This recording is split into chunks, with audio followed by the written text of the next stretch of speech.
Welcome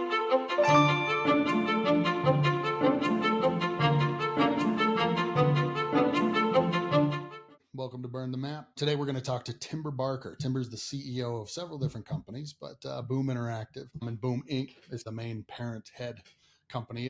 My initial introduction to them was around a consumer developer spec. This is a tool that allows you to basically scan the room with your phone, sends out LiDAR specs, and basically converts that room directly into kind of an extruded 3D image. Basically like, all right, now I can walk around this like I'm playing Call of Duty. It was super cool at the time. That was several years ago, and today we're catching up. He's showing me his new technology. This is Core Spec 3D, another one that's basically taking the owner and connecting them and basically connecting the digital twin of their kind of 3D universe, their 3D buildings, homes, commercial buildings, etc., and making it so that basically you can track the land to the framing, to the development, to the design, to the conversation, to the human interactions that take place in that building. If you want to find him, Timber Barker on LinkedIn. Their company page is boominc.ai. Go check them out. Really cool technology, super cool software, and a lot of the patents that are involved in basically developing a three-dimensional twin in the three-dimensional space. So I hope you enjoy.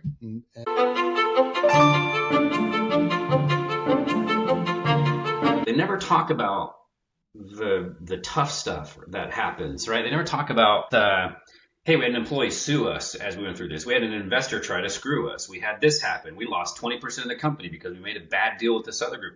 No one talks about those kind of horror stories, and we wanted to talk about them.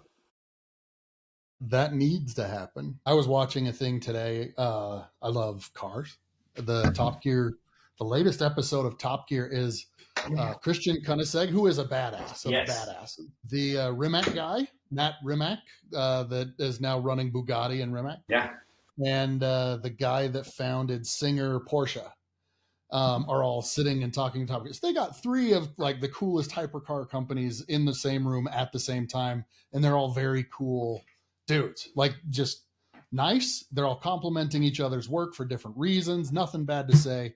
And they talk about this where they like Christian, he's just like, oh yeah, no one mentions like I had 10 years. All of them said this. Most of our company was me trying to figure out how to make payroll versus having a ton of money in the bank. None of us are billionaires. Christian Koenigsegg's like, oh yeah. Our factory burnt down on a Saturday and we had to actually go there and pull machinery and cars out of it while the fire department was telling us not to. Like he was like, no, we didn't have options. Every one of them was just like, no. I didn't necessarily have a vision. I just knew I had to work on this. And it was hard. And I mean, I'm totally with you. There's stuff where, dude, you hear and talk about like darkness, dude. Entrepreneur is the loneliest job on the planet. Like you may be dealing with people on 30 plus hours of meetings per week. Yeah. But that does not mean you feel like you've got comrades, right? Like many times I've told people that. Well, we talk about it. You and I talk about it all the time. We go to have a beer. We go get food. That's all we talk about. We're like, guess what? I have to figure out how to make payroll, and then I have this coming. Yeah.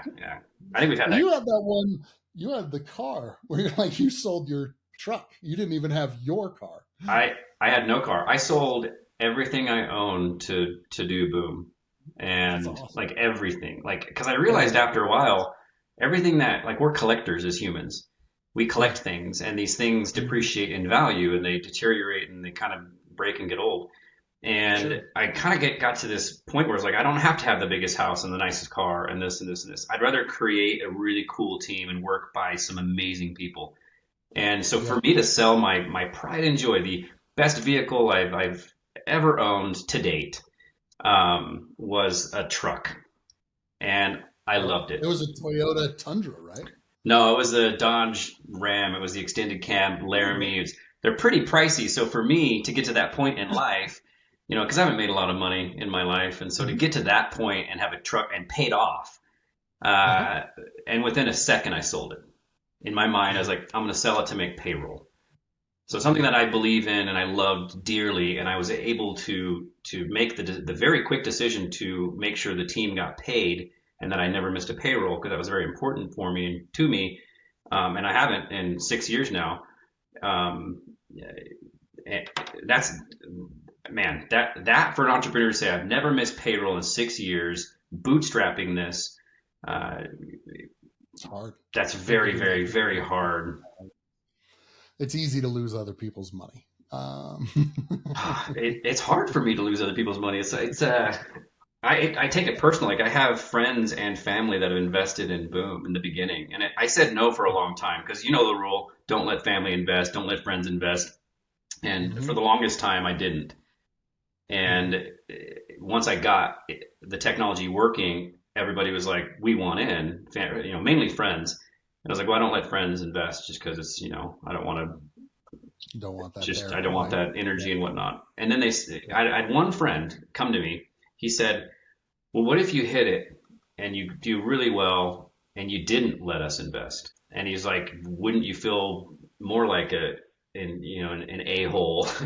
I go, "Yeah, I will also, but then you can use my stuff I bought." I don't know. I didn't have a good answer for it, and he was I'll let you totally buy out right. the boat. He was totally right. So I did. I said, "Okay, fine. Friends, and family." We did an F and F round, and mainly friends. I didn't have any family invest, but I love calling it family because when people invest, even if it's I think $10,000 is my lowest investment from a friend. Mhm. And you're probably like, why would you take $10,000? You got people offering you hundreds of thousands, and you took 10,000 from a friend. And I have made more connections out of that friend wanting to make his $10,000 of equity basically worth something than people who are giving me millions who don't even open up their Rolodex. Mhm. So it's Mhm. like Mhm. I think I said it on LinkedIn recently where somebody was saying this, like all these entrepreneurs go out and they try to get, $500,000 million tickets. They need to be looking at the tens and 15s, 25s and 50s. And I totally agree. I, Yeah. I really do, man. But Is that Cat Rockstar? okay, I love guitars and I love cats. So you put those two Really? together, mwah, I've never magic. heard that about you either. We've hung out for a long time. I've never heard either of those things from Well, you. I live in a basement. I'm single. I live with my mom and I love cats. I'm kidding it. All of that was a joke, but I do love cats. Nice, dude. Um, I want to say because I was pulling up your stuff from a long time ago, and I remember being, man. There's so many times I get to see demos for products, and I just go meh. And I remember seeing yours and going, damn, that's cool. This is like one of the cooler apps things that I have Yeah. actually seen in some time. I actually haven't seen it in a while. I wanted to see if I would like, can we do an update? I just want to see it. Oh yeah, we totally Um, can. I would love to. Like, dude, show it off. Dude, pitch slap me. Like, I loved this app when we first saw it. I was going, this is cool. It was.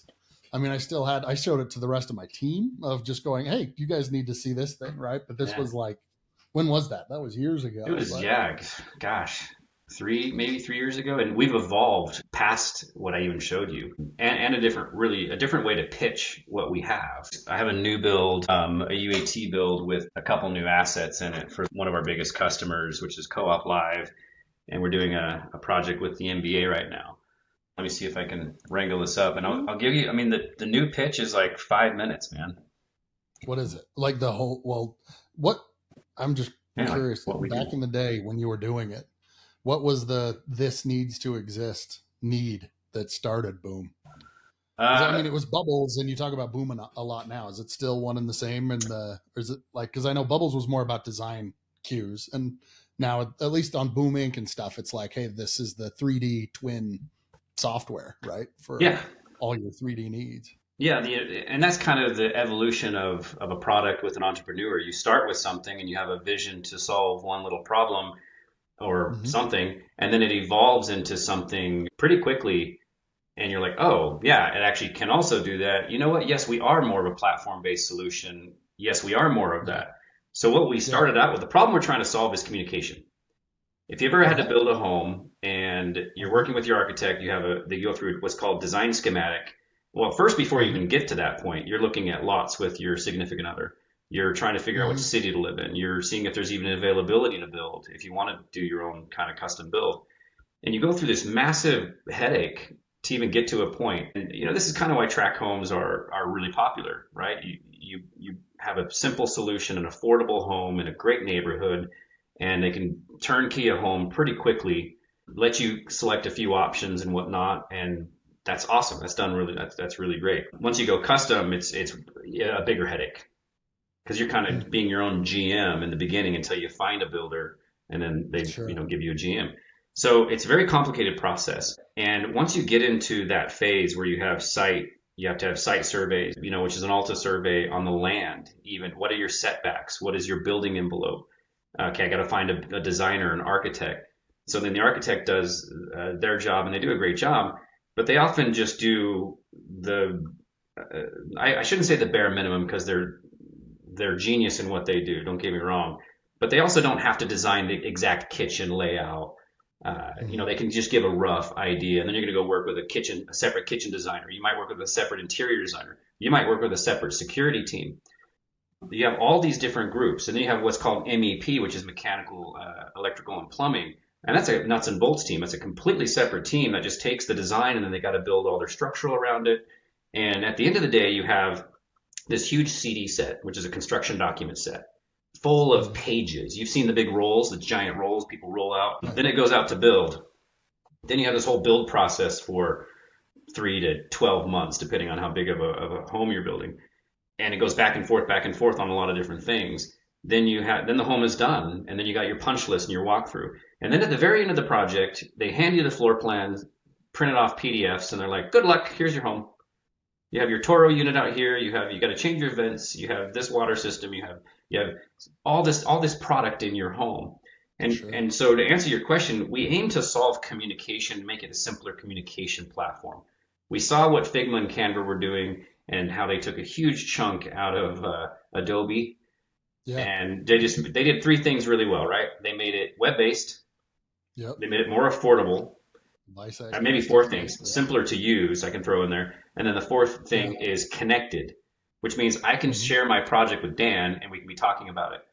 We said, let's just do Sure. the same thing just for preliminary planning of designing out your own residence, your own home. And then let's tack onto that the ability to produce photorealistic renders faster than anybody else Hmm. and cheaper. So more affordable, I shouldn't say cheaper, but more affordable and faster. And that was really the original vision of what we've built. Then in the last 5 years, we've evolved way past that because that same problem statement I'm giving you with communication, it's compounded with commercial buildings. Now you're Yeah. talking 20, 30, $100 million buildings, and it's even Yeah. more complex. And I have a really good deck that I kind of go through. And so what we sought out to build was a really kind of democratizing 3D modeling too. Because we said, Hmm. why can't people have a very simple 3D modeling experience without really having to learn a lot, learn something within an hour, become proficient at it enough to get close enough. And that was our Sure. goal. And you look at SketchUp, you look at Blender, you look at Lumion, 3D Studio Max, Revit, which is the preferred software for Hmm. architects, CAD. These systems are expensive. They take many months to learn, years to become proficient at them. Nobody's an expert in them. They're good Yeah. enough to get the job done, but they're for professionals. And we said there's got to be a stopgap in between the customer, the stakeholder, Hmm. and then the professional. So if we can Sure. speed up communication, then we're gonna naturally save time and money. And so great, let's do that. But what we've evolved into now is we're like, wait a second, we've just created the fastest, quickest, whatever, easiest way to set up a floor plan in 3D. What we're really doing is we are turning these floor plans into fully interactive design, living floor plans, if you will, powered by Hmm. AI. We're the only ones that are saying that. So we started to patent it, right? So we have now 10 patents filed. We have 4 issued, Hmm. 7 different trademarks we own across the world. We're multinational already. And we're coming out saying we're not just for creators and for the quick, like what I just explained to you, somebody jumping in Hmm. and quickly doing something. We're not just for the creators. We're now an FM tool because I can bring in the live data about your building into a single pane of glass. No matter what security system you use, HVAC system, asset tracking, maybe people management, we're already a Hmm. good design tool for certain things. Without replacing the professionals, we're getting everybody kind of brought up to speed. Again, the Figma Canva model, we're just doing it for 3D modeling of floor plans, focusing on floor plans. What's the big why? You're probably like, all right, that's where we started. Here's where we're at. Well, what are we Hmm. actually building? What are we actually doing? The underlying river. The underlying current, if you will, is data. I believe the next greenfield of AI and algorithms is going to be the built world, construction. So construction AI, you already see it with Trunk Tools. Great team. They just raised $40 million in a Series B. Have a great AI solution for the construction space and scheduling. It's really awesome. You're going to see so much of that. AI is actually in the construction world, in the construction space, is going to first bleed into all the paperwork. So bidding is going to be quicker. Invoicing is going to be quicker. A lot of different things on the bookends of a project are going to be quicker thanks to AI. Scheduling, all this kind of stuff. The next evolution of where that's going to go is into the design world. But the design world is 3D. If you look at what architects do, they use Revit, which is CAD 3D, right? They're using Revit to design out a whole entire building to produce flat floor plans and flat stuff for you to go and go build it. You don't build a building off of a 3D model. Yeah. That's not the way the world was. And when Revit came out, so I'm like, well, why did the designers get to design in 3D? But then all the builders get to build off of 2D. And when I saw this many, many years ago, and I was like, wait a second, there's going to be a massive gap because AI is going to catch up. AI is getting faster. You're going to have chatbots. What if I could just talk to my floor plan? What if I could just insert my floor plan, build it up in 3D, or we have an AI that can help you get your scene started, but you have to manipulate and fix some of it because AI isn't perfect. And what if now I could just talk to my floor plan? Hey, what's the square footage here? Is this the best layout? Design me a security plan. Where do I need cameras? I have this wall here, and these are 2x4 lumber. What if I wanted steel stud? What pricing am I looking at? Would that change the pricing? How about I do insulation on these 3 walls? What is the pricing now on that? We have all of that data in our system. So wrapping a chat bot on top of that, that's the future of design. That's the future of facilities management. And we're already out. We're selling it. We have some major customers realizing that what we built is the floor plan solution for every single building in the future. Now our talk is, how do we get there? What is our GTM? How do we entice creators at the same time, facility managers? And we have a really unique go-to-market strategy that's working really well. One last thing I'll say, Boom is the company. Yeah. We have all the IP at the Boom Interactive is the company, based out of Salt Lake City, Utah. But what kind of company are we? We're an AI company. So we're an AI technology and development company. All of our patents are around these AIs, algorithms, and other geospatial AI, if you will, or I'll use one of your words to tell me to use, and thank you, advanced AI, right? You throw it, we are an advanced AI. We own it. We built it. We developed it. It's kind of how we attracted NVIDIA to our platform and partnership. So if we're kind of an AI company, we need to stay there on the AI space and enable a lot of other developers and brilliant artists and engineers all around the world to build on top of what we have. Almost like a platform like a Unity or Unreal, but much simpler and really focused in on floor plans and buildings. Because, by the way, land and a building, the most expensive asset in the world is land, and then a building if it sits on the land. The most important asset is humans. So that's why we're really focusing in with security use cases and all these other things. Yeah, cool. Want me to log in and show you? Or? Okay, so I'll just reiterate a couple things, right? Again, what did Figma do a great job with? Accessibility. So we had to get our software to work on every single device. The days where I got Revit in an office on a $6,000 computer and it's a $5,000 per year license, but I can't actually share it to somebody in the field, we're like, look, we got to solve that. So we made this work on every single device. We made it very easy to learn, very easy to use. So without further ado, a couple projects here. I'll show a real project for us to find our own office space with a real estate agent. It was a nightmare. Any human can take a picture. So we said, look, if anyone, if most people have a camera, and a lot of people know how to hit one button to take a picture. Sure. So he's like, let's do that. Nobody knows what a CAD DWG file is, or I shouldn't say nobody, most people. They don't know what an RVT file, which is Revit. They don't know exports like FBX and OBJ and USD. It's just these are professionals that are using these systems and tools. They don't know what Bluebeam is. They don't know when you say CD set what that means. So we're like, look, if we're making this for everybody, anyone at any time can take a photograph of a line drawing, a sketch, or a floor plan. And within nanoseconds, what our technology does, our AI, our advanced AI, image recognition AI, it generates and creates a digital twin or a dollhouse of that floor. And because our AI isn't perfect, you got to manipulate it. So when I say that our AI in 1 second generates a scene, it does, but walls are moved and they're all just kind of a little weird. And sometimes it thinks a door is a window, window's a door. Well, we also had to build an editor. So this entire program is in and of itself a very simplified 3D editor. And if you can play Candy Crush, you can use your finger to do this. So it allows you to get it to your 100% accuracy. So from walls, windows, and doors to understanding just simple decor elements and items, in keeping with simplicity, what do you need to really understand? Well, I need to scale. So I need to know my square feet, square meters. I can adjust some wall heights, to get it just kind of where I want.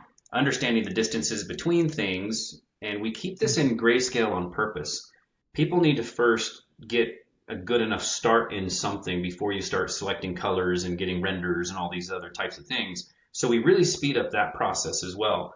So if I can understand where things are at very quickly and just the spacing between things, well, this scene right here took me about 10 minutes to create. The original image that we used was this image right here.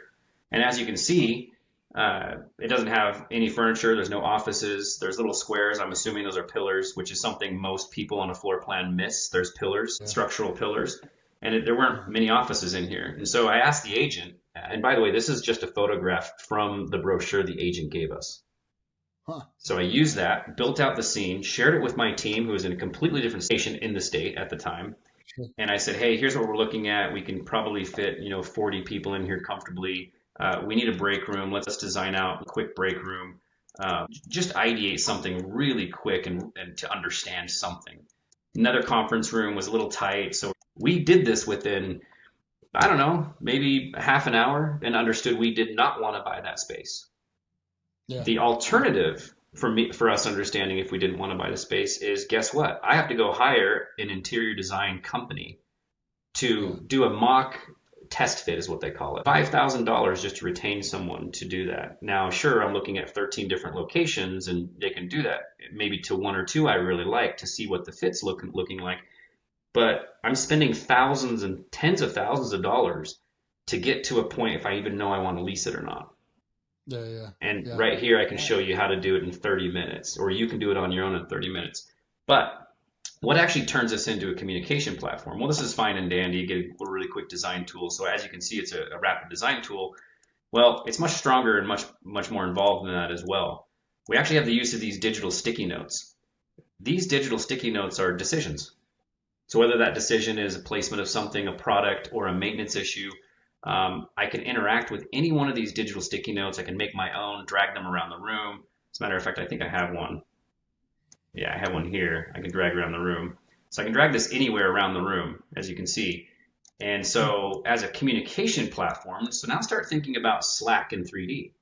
Now we become comms because I can actually interact with these digital sticky notes. And we have attributes in here. I can put contextual information in here, budget information in here. I can actually set a task in 3D. So I can say, hey, new task. Let me send this to Dan. Perfect honey-do list, right? So I can send that to you and it assigns it to you. And you can get invited to a full interactive 3D digital twin on your phone and it shows you exactly where to go X, Y, and Z coordinate. So we're the first in the world to do that as well. I'll shut up in a second. My favorite, though, is chat. Chat. Why is that my favorite? Because this is a living floor plan solution. I can invite 50 people into it at the same time. And I can be chatting and communicating on very specific digital sticky notes pinpointed to the decision. That does not exist in the world, period. So that's extremely powerful. Now I'll flip gears for a second and I'll say, okay, we have a bunch of other algorithms and a bunch of other AI-enabled things in here, such as room detectors, so I can actually understand square footage and cubic feet of any room instantly. And I can delete a wall. You notice here there's an office kind of deleted.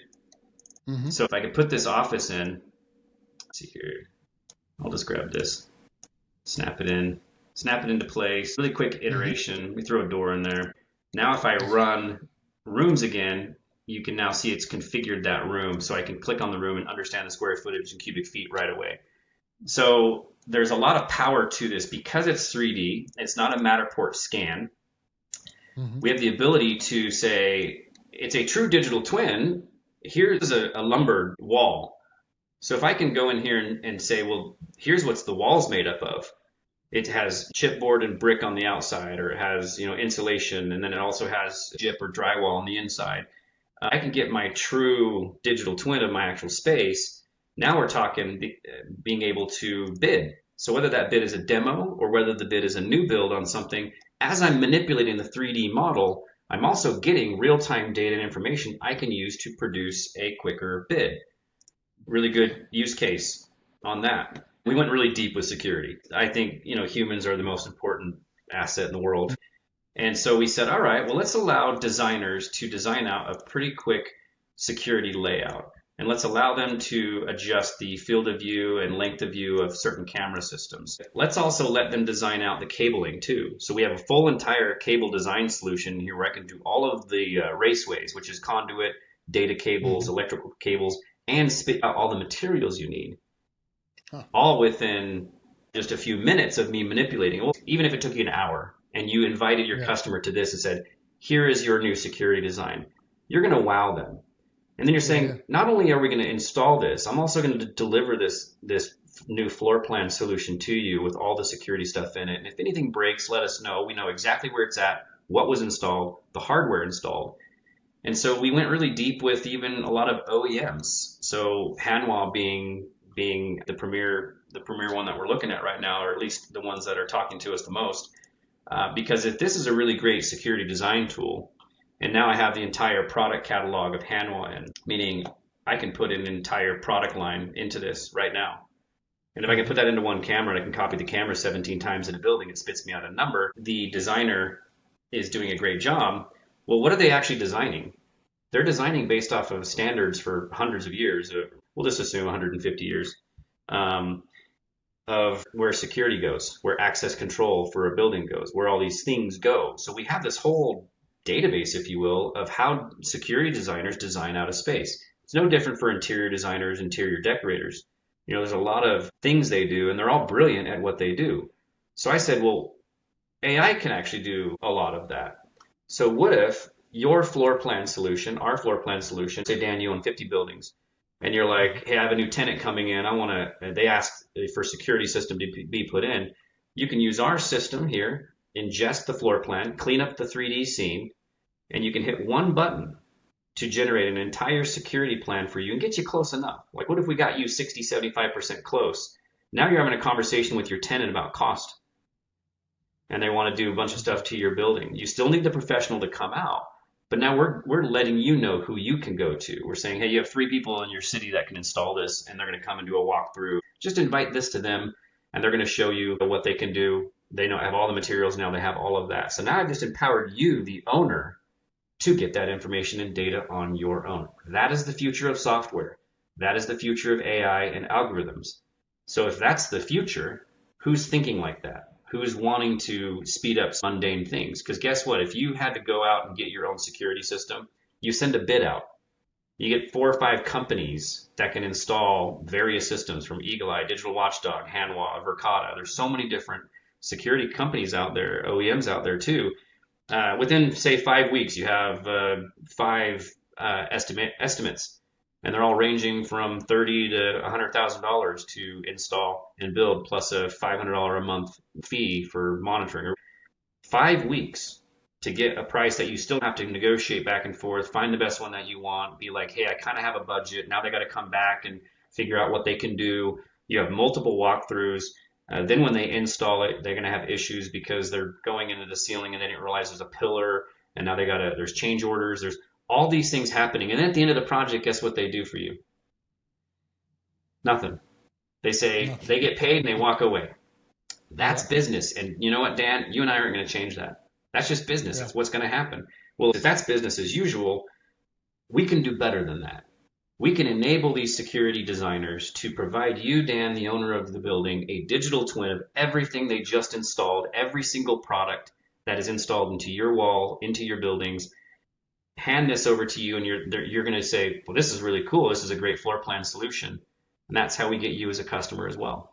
Now we're going to get all 50 of your buildings, and now you're going to have a living floor plan for every single building, layered in with your MEP, layered in with your structural, your walls, windows, your doors. We went really, really deep with doors and openings as well, meaning I can go and configure this entire door exactly how the door is and all the products into that door. So if something ever breaks, guess what? We're going to save you so much time and money on the back end for creating a work order to come and fix a door that was installed 5 years ago from a company that doesn't exist anymore. Yeah. We are going to revolutionize. Now, again, sorry, I'm talking a lot, but here's the why. That data, aggregating all of that data, is going to fuel the future AIs and algorithms of the world. There's not a single platform that has all of that data in a single location, and we aim to be that because we're the easiest to use. And that's the why. Check this out. One last thing. First responders love this feature. I do believe that the future mandates that are going to come down from governments or the government is going to be fully interactive digital twins that they can share with real-time data in them. So these are real feeds. This isn't fake. So these feeds are a security system, just really one camera because I can't show you our customers' security feeds. But imagine now sharing this to a first responders dispatch with just an email. And now they have access to your cameras. And this makes sense because I don't know where your camera A.1.2 is on, I know floor 5, I know where that's at, but I have no idea where your camera is at. So it's not really a good operations tool to get access to your cameras. It's actually confusing. I gotta figure out where the camera's at to radio into my team, boots on the ground. That's ridiculous. With this solution, I've had major cities and major first responding groups tell me this is the future of public safety. They want a 3D digital twin with camera feeds built into this so that they can tap these, see these, incident command can radio into boots on the ground. This is a real feed. What's happening, where it's happening, the distances they got to potentially even run, which rooms are cleared, which ones aren't cleared. That's the future. So if our little design tool that we created, 5 years ago to just help people communicate more effectively, meet more faster, and the speed in which AI has been able to be, come to market within the last 3 years, we're poised. We're looking for partnerships with groups that already have data. They're already in buildings. They're doing major things. We become the floor plan solution. We can integrate any other solution, become the single pane of glass view, create amazing AIs for your team, other algorithms for your team to further speed up the time. Time for what? Go home and play with your kids. Land more work. That's what we're doing. We're speeding up the mundane things. That's what AI is here for. It's not to replace jobs. I know there's a big debate about it. Everyone's afraid of it. Don't be afraid of it. Change happens. Learn to adapt with it. Learn to use it. Learn to enhance it as well. You know how many customers of mine come to us and they're like, hey, be a really good feature is if you did this, this, this, and this. I was like, well, why do you want that? And then they tell me it's one of their biggest pain points. I'm like, that's actually a really good feature. Let me go talk to other people. And they're like, yeah, you can do that? And we're like, yeah, we're nerds in a cave. We can do anything. You're the professionals, man. We love working with really just professional groups, giving us ideas on things that we can do, things that we can ideate on, visualize, and walk through. So it's taken us a while to get here, and it's been really hard. We've had a struggle to get to product. Well, founder market fit is first thing, then product market fit. And now we're finally getting noticed, and we have such an easy way to roll this out. We say, look, we just want to be your floor plan. You send your floor plans in, we'll clean them up for a nominal fee. Per building, it's just like a Dropbox model. So per building, it's just, how much space you're using. That's it. And then we'll talk about other things that you could potentially do, and we'll work with you on that and utilize your data that you own to be able to build that. I love it, dude. I think it's really clever. Like one of the things that we're thinking about, like the people talk about vector space because they're oftentimes talking about how like they will put a 3-dimensional point in a database, right? Yeah. Like when self-driving cars are driving around, they look at the silhouettes of the images and the items that they're driving past. They plug that into a model, a vector model, where they go, what are the other objects that have this silhouette and shape, right? They call it vector space. And what you've got here is kind of like a way to actually visualize a vectored space, a 3-dimensional space, but you actually have all the layers of the materials, the time-based choices that were made, the conversations that were had on each of those points, which again, to your point, building a pretty damn complex system. So if that door fails in 5 years, you have all of the track record of all of the decisions that came down to it. So, hey, is it hard to source? Cool. Here were all the decisions and all the people that made the decisions to make sure that we ultimately sourced that door. How do we prevent this door from being a pain in the ass another 5 years in the future, right? There is a ton of ways to save and make money from that information. That's super powerful. Super powerful. We think so. Of course we think so. We're aiming to have a very nice exit one day, but not until we're syndicated, maybe not syndicated, but in all of the industries that we want to be in on, just so someone doesn't buy us and then shelves it for, say, school safety. Like that'd break my heart. So we want to have enough penetration into the certain markets so that we can stand on our own 2 feet, and really a company that would be interested in us is because of the data we can gather, and we're gathering that from just regular humans. Think about that. That's why we have LLMs. Do you ever have that conversation with someone like, well, how did we have LLMs so fast? Like, well, we didn't. It took a long time. They've been around a long damn time. A long time. I mean, AI's been around. I think my first little dabble with AI was in 1997. So AI isn't new. It's just been commercialized. And I think I'm even quoted, somebody quoted me a long time ago in like 2006 when I was working at EY. And I said, if all the nerds would just get out of their own way, you know, they just want to build video games and cool experiences, which, don't get me wrong, I love video games, and I'm a part owner of a video game company. So I can speak on authority with this. Some of the most brilliant engineers, mathematicians I have ever met are video game programmers, physics and 3D programming. They are brilliant. They just want to make video games. And I don't blame them, because it's hella fun, right? And I said, if they just got out of their way and they commercialized their skill set, or made a product with their skill set and then commercialized it into a market, they're going to be trillionaires. Well, look what's happened. My fellow nerds have created a very simple way to get people to do what? Speed up writing. Chat to something that can speak to them more intelligently than my iPhone. I can get in ChatGPT and I can do a whole entire business plan, contracts, ideas, IDing on certain things, asking it random questions, and it's giving me a close enough, good enough for me to go then do more research on. That's how I kind of teach my kids. I'm like, don't use ChatGPT as an end-all, be-all. Let it get you a head start, and then double down on some of the detail and data that you're going to need. My point here is, now we have an LLM. Now everyone's like, oh my gosh, AI is the future. We were already doing all of this. What do you think your Google search engine is based off of? It's like, just because people now can use it. And again, we're doing the same thing. We're saying, hey, look, let's democratize 3D modeling. Let's focus on floor plans. Let's focus on quick things. Let's let them input data. And then that data is going to be the future for all AI in the design build world, period. Well, that's smart, man. I mean, again, the LLMs, they got really big. Not when they were invented, to your point. They got big when they figured out a user interface that made them accessible to everybody. That was the I mean, we were working on ChatGPT too, and it was nonsensical garbage.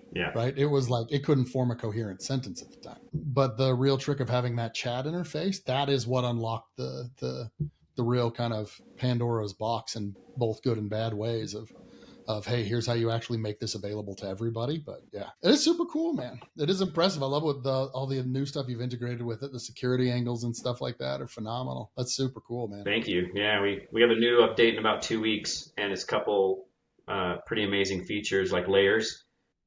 So you remember I was talking about the CD sets? You have like a bunch of just printed off pages that go into one floor plan. So like structural, then you got your MEP and a bunch of other layers, specialty layers. We can put all of those layers into one digital twin, one digital scene that you can toggle on and off. You know that part in Iron Man where he's in the cave and he's putting all of his blueprints on different pieces of paper so that the terrorists can't see he's making the Mark 1. Boom. Boom. I mean, you know, I don't know I don't know where Tony Stark got the time. Like when you look at like everything he did, you're like, okay, you have an advanced AI that only you have. Then you have this new power solution, which could power the whole world and feed the world and, you know, bring world peace just with the power unit alone. It's like, where do you have all the time and then you're a mechanic on on your cars and then boat. Got his Jarvis. Got his Jarvis. Have you tried to build a Jarvis yet? Our next Yeah. iteration is kind of a version of that where you're going to talk to it. I'm just going to bring in a chat, basically a chat, build it off of ChatGPT Sure. on stuff that works, but then use our data and get really smart with it. That's why I was asking you how you did yours, and Yeah. saying, is that something, I don't know, maybe we can work on together. I can So, show you. It is possible. I mean, because it's ours, and like we're kind of stumbling into it to some extent. But like, so for ours, communication, who do you talk to? What do you say? And how do you say it? Built the infrastructure to build agents. And then all of a sudden we're going, or people are asking us, wait, so now that it can do this, and I'm doing this myself, built my own Dan bot, my own Jarvis for me. Danbot. Dan bot. Is that what you called it? Yeah. It's gone through several different names because I'll name one thing and then other people will get access to it. Because like, can I ask you, like, you have that agent? Can I just use that instead of calling you? And then they go, hey, that did a better job than you do. Can I just keep using that thing? Oh, did it? We're going to And call ours regularly, Gregson. Gregson. Yeah. Nice. I've got several now. I've got a little cadre of one for branding, another for accounting, one for legal questions, Oh, yeah. one for product on Wrench AI, and there's several. I'll build one with other clients that they're building for their own clients, and then we'll build one just to interact between both companies because it works as a great interpreter. That's A big cool. part of what ultimately made and makes AI agents either profitable or not, or that AI adoption. They're like, well, we're trying to adopt AI, and you'll see people that are coming out and they're going like, oh, AI doesn't have an ROI, and a big part of it is going like, well, what were you doing to actually implement it? And a big part of it is like they have these half ham-fisted efforts at implementing it internally.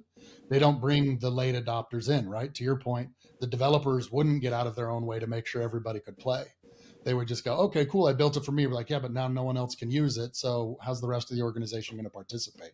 Again, why I think it's really smart that you're focusing on the user experience, because if you make it so that the late adopters can use it, they will. And if you've got something sophisticated enough that the bidder can use it, you've got a good reason to tie them all in.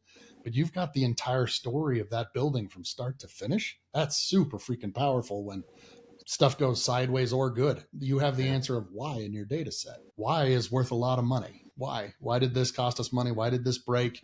Why does this building perform better than that building? Why is my energy cost higher, lower, or otherwise? Like, dude, to your point, being able to ask agents is basically you connect each one of them potentially with a specific dimension of that data. Hey, I've got my security bot, I've got my whatever.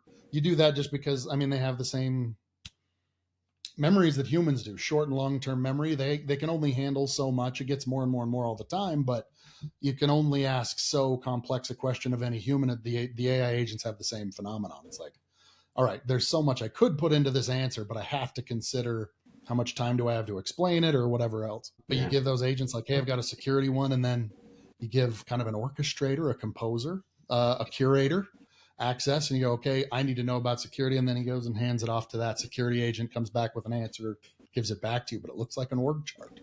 It's like, hey, I've got plumbers, I've got electricians, I've got earthquake specialists, I've got all that stuff, and each of them has access to a lot of the same data, but some of their own specialty data, and then they can have conversations back with one another and then answer your questions and do a pretty good job with. I mean, people are like, yeah, it's not perfect. It's like, no shit. When was the last time a human was, right? Like, Yeah, I know. Humans guys, built this. You we know got to that, try right? this. Yeah, yeah. This is cool though. Well done, dude. This is a lot of work. This has come a long way. It Thank you. looks Yeah. good and it looks easy. I'm amazed at how quickly you can snap around on it and work on it and Oh yeah. render it. And I got an very amazing cool. team. Credit goes to the team. I couldn't have done it without them. Because any idiot in a garage can come up with an idea, Yeah, right? But you cannot execute on that idea unless you build a team. And it kind of goes to the exactly. 5 things I was talking to you about at lunch the other day. I'm eventually going to publish it. I already got it kind of pre-published it a little bit, but it's 5 things that every entrepreneur should do before they ever ask for a dime from Rich Uncle Joe, and the 5 things every investor, including Rich Uncle Joe, should look for Mhm. in an entrepreneur. And I'm specific when I say in an entrepreneur. I'm not saying in an idea.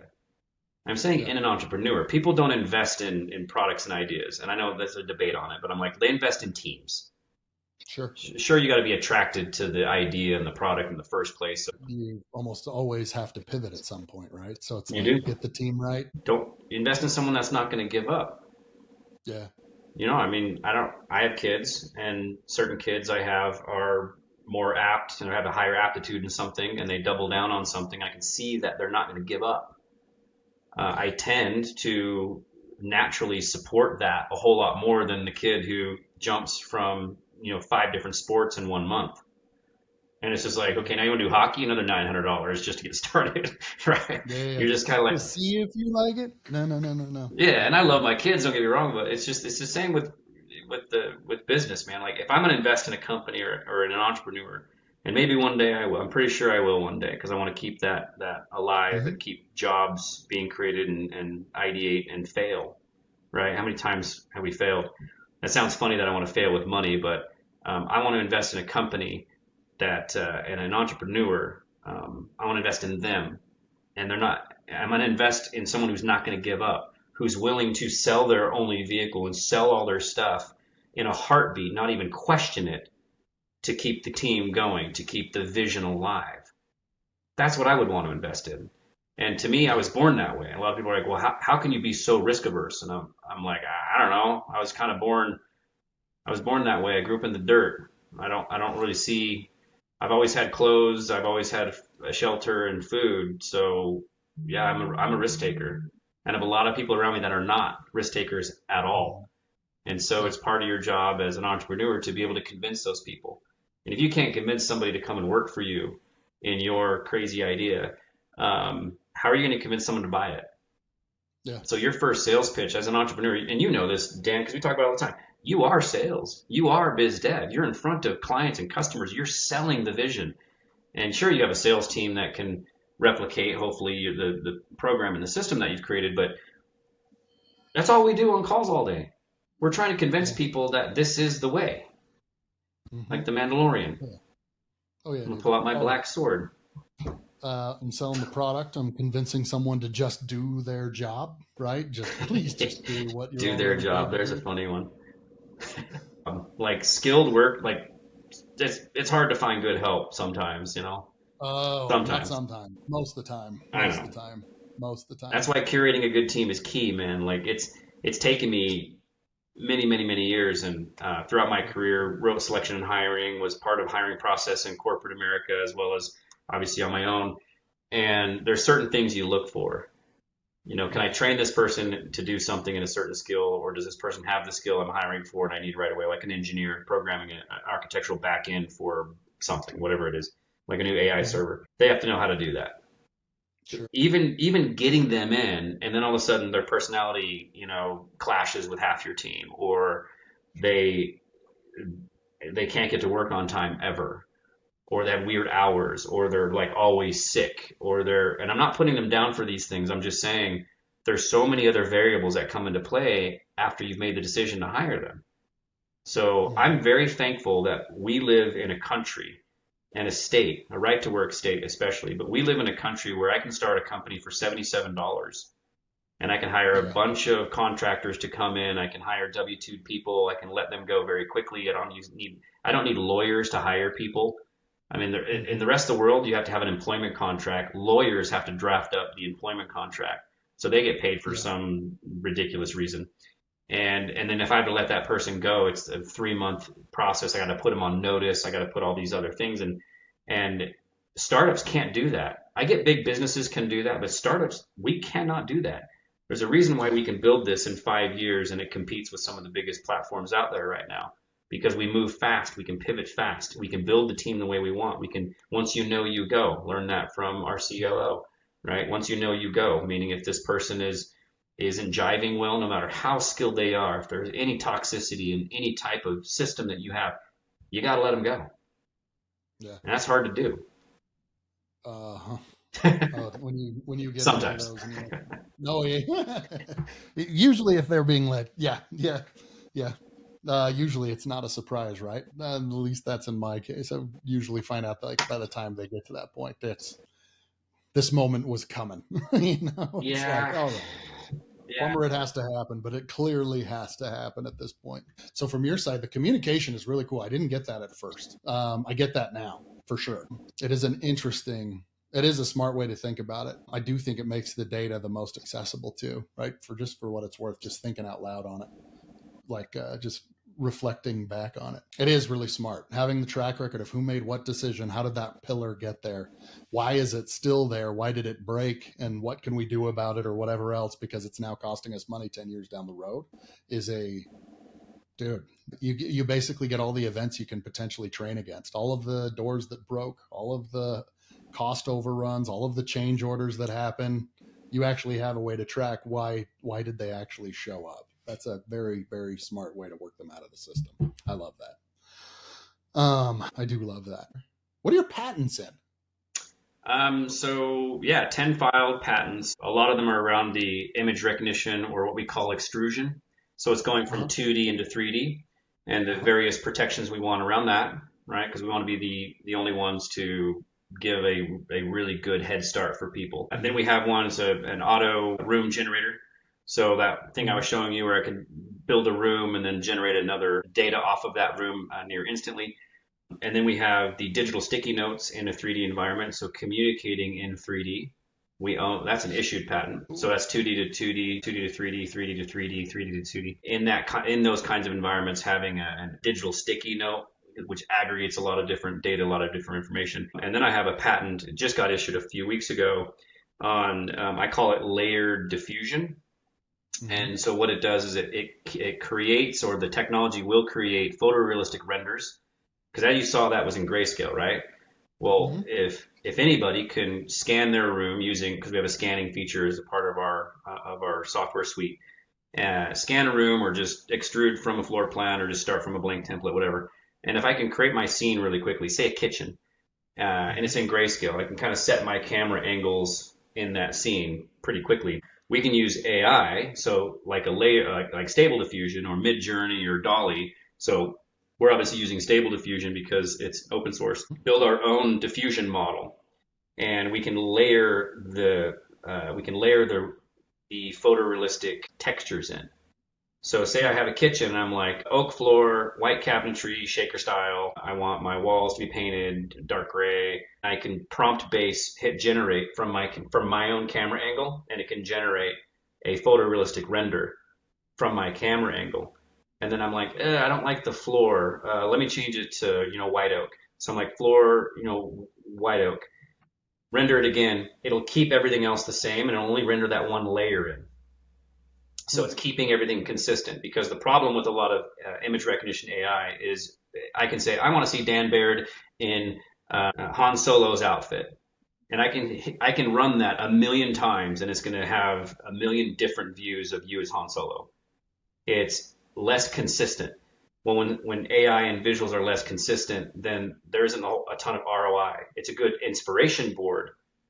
But if I want to now go buy that for 1,200 square feet in my house, it's gonna be that's kind of I'm not really sure. I gotta go to the store and see it, right?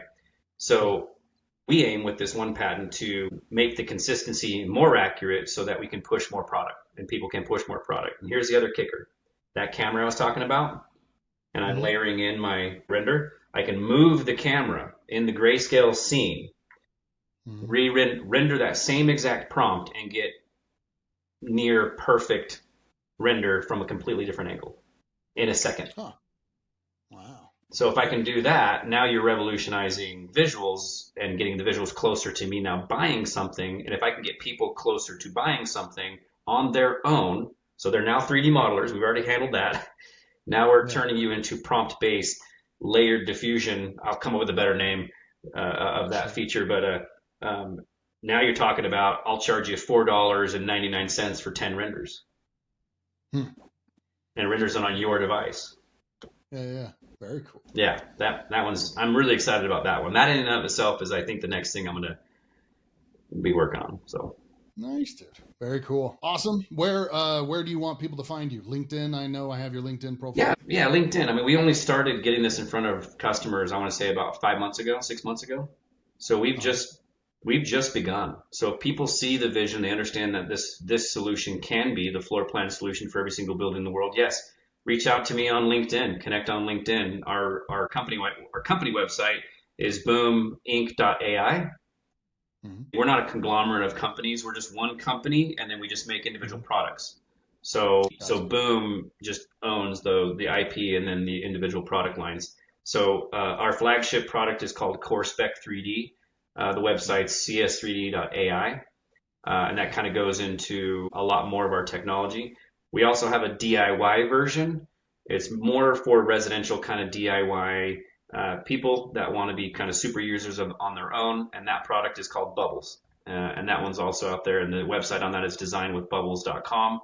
That one's still out and about, but really focusing on with CoreSpec 3D and the commercial spaces right now. Just, commercial space and that kind of stuff is where the customers are at. It's where the bigger needs are at.